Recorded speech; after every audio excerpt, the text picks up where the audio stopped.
Well, I have to say the common denominator is obviously staffing and retention. Retention has been kind of pushed off to the side a little bit, but we've lost about 20% of our staff that has 10 years or more. Staffing is actually going to be pretty simple. There's a lot of technology that we can use. Also, there's a lot of things that we can do at the Georgia Public Safety Training Center.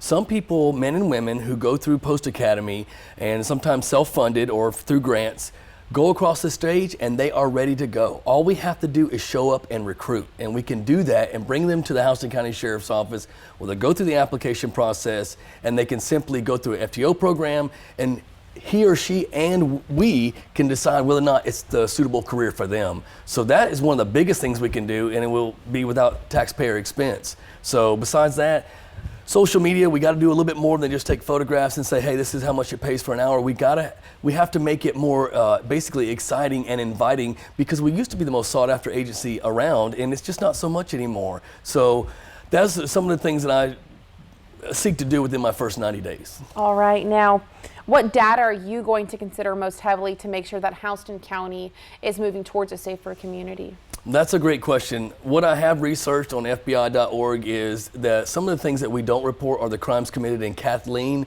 and Bonaire. So per capita, we're actually doing worse than Fulton County, which is a shocker to a lot of people. But if you really delve into it and do your homework, so that's going to couple with the fact that of your first question. So once we get it up to staff and retain these men and women, we'll be able to be more proactive in the neighborhoods. There are network systems that we have within the computers that network to the police departments and the sheriff's office, so we can all be on board.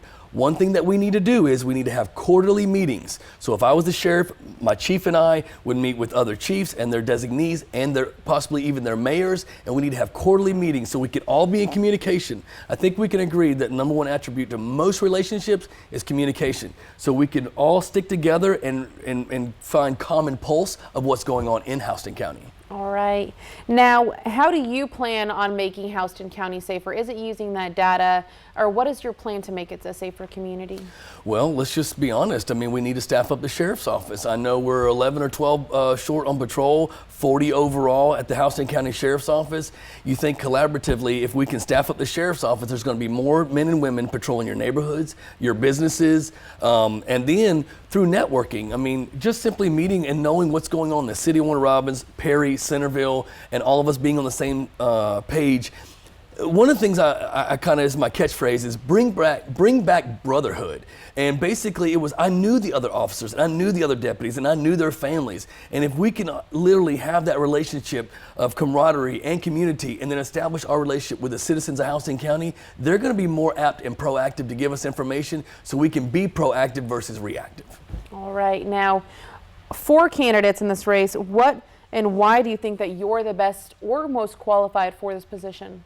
Well, I definitely think I'm the most qualified for this position because I have more years of service at the Houston County Sheriff's Office than all candidates combined. I have more hours of law enforcement training than all candidates combined as well. I'm a 2-time National K-9 Award winner. I seized over $2 million in assets and drugs and contraband from I-75, being the sergeant on the Interstate Criminal Enforcement team. If you consider the totality of circumstances, I've worked at almost every level at the Sheriff's Office. I started at the jail, so I know what it's like to be a slick sleeve deputy. I know the things that they're going through. I was a patrolman. I was the first to ever graduate the drug recognition expert program on patrol. Then I went to traffic, criminal investigations. I worked narcotics. I worked undercover. I worked in uniform narcotics. So I've been in almost every facet. I was the SWAT team entry team leader. So I really, the entire career path that Sheriff Touton allowed me to pursue and accomplish really set the precedence for me building up to these events. And there's no doubt I am the best candidate for the Houston County Sheriff's race. All right, thanks, Slate. Now, to find out more about Mr. Simmons or the other candidates running for Houston County Sheriff, head on over to our website, 41nbc.com. Thank you for being here today. Thank you for having me. All right, we'll have more local news and weather after the break. Stay with us.